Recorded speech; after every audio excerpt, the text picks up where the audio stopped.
Following collection, the cheesecloth can be removed containing the gel plug, which we again tried to prevent from getting into the semen. You can see the massive size of how the gel plugs that are formed from the bore come and stick together to form the seal to the cervix. The semen, which can be from 200 to 400 mils of raw semen, is shown here. This semen again should be carefully handled in that rapid temperature changes can cause cold shock, so everything again is pre-warmed prior to mixing or even adding to the beakers.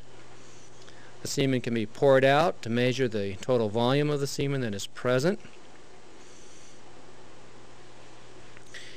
And the temperature of the semen is checked because adding the extender must be within about 2 degrees of the semen itself. Semen can also then be put on a microscope slide and evaluated. The extender then is added to the semen, in which again the temperature is within 2 degrees of the semen when you start to handle it. And again you can see that we check the extender and check the semen itself before adding to make sure that we do not cause cold shock.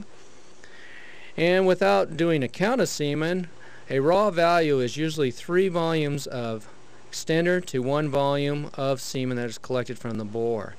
And this can be utilized as a pretty much normal procedure into extending semen for processing. We then, after mixing the semen, pour it into a bottle which generally is between 75 to 100 mils of total volume. Again, this is very important when breeding the sow that we have a volume of at least greater than 50 mils, and usually this again is somewhere between 50 and 100 mils of total volume. The bottle is squeezed to get the air out as much as possible. And now we are ready to place the semen bottle into the coolant refrigerator, which is usually around 15 degrees C for storage of boar semen. Extenders that are usually Beltsville, Kiev or Modena extenders will allow us to place them within this cooler and actually be utilizable for 5 to 7 days after collection. The bottles are placed on their side down in the cooler, as you can see here. And again, the temperature which we want is much higher than a refrigerator, so you do not put it in a refrigerator for cooling, but actually a temperature of somewhere between 12 to 15 degrees centigrade.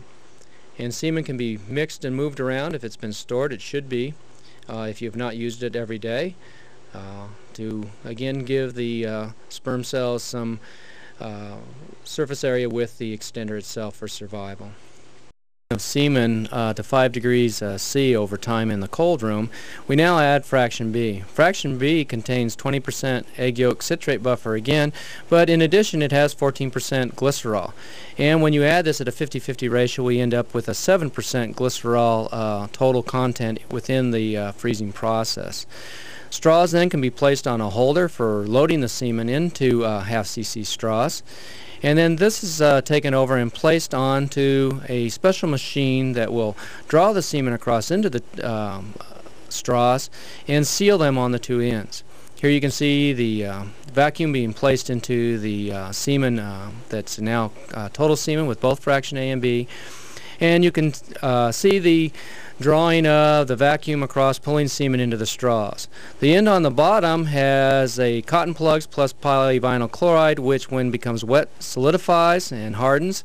And on the opposite end, as it goes across, it is heat sealed, which is the end you usually cut when you're getting your straw prepared for AI. The straws are then placed into a holder, which allows us now to go directly into the liquid nitrogen freezing tank. And as you notice, we do not place it directly into the liquid nitrogen, but actually start the freezing process in vapor. The vapor then, after freezing for the semen for about 1 to 2 minutes, is placed directly into liquid nitrogen, and now we can place them into containers or holders throughout a large semen tank or cryo tank, which allows us to store for long periods of time. To obtain semen, most of us will have probably a liquid nitrogen tank, which is shown here, which we must maintain and keep charged or fully full to maintain our semen. But now today we have tanks which do not contain nitrogen but are actually charged with it and have a special absorbent material which will maintain a very low temperature for 3 to 5 days. Collection of the semen, the AV and the semen in the test tube is brought back to the laboratory. The semen is deposited in a water bath with the label to again maintain the identity of the bull. Antibiotics are placed within the semen to prevent any type of bacterial contamination during the processing, and the tube is capped, shook up to mix the antibiotics in and then placed in the water bath. The semen processor then will take the tube, and again maintaining temperature to prevent cold shock, can now take the tube, weigh it, and get the total volume of the semen that was ejaculated by the bull. They'll also then take a pipette and, obtaining a certain amount of volume from the semen, will then place that in a test tube which has been calibrated and a standard curve made for the amount of sperm, and very rapidly, using a spectrophotometer, the semen now can be calculated for its concentration. Following that, and on the calculations for the concentration and total number of sperm, this is calculated and then placed on a baggie in which the first fraction, fraction A of the semen freezing process, now can be added. This fraction contains egg yolk citrate buffer, 20% egg yolk, and this will be your first volume that is added to the semen.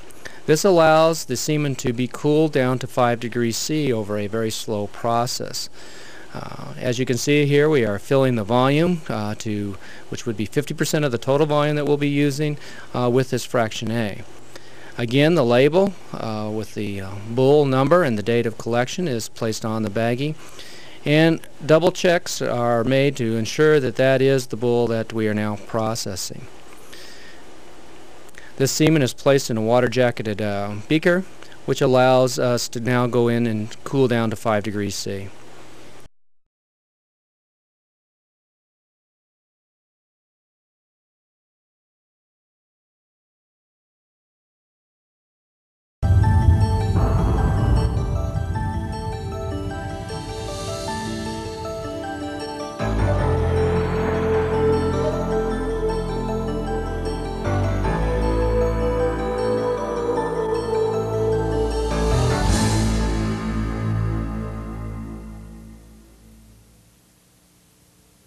There are a number of requirements that are essential for any AI program to succeed, regardless of the size of the facility.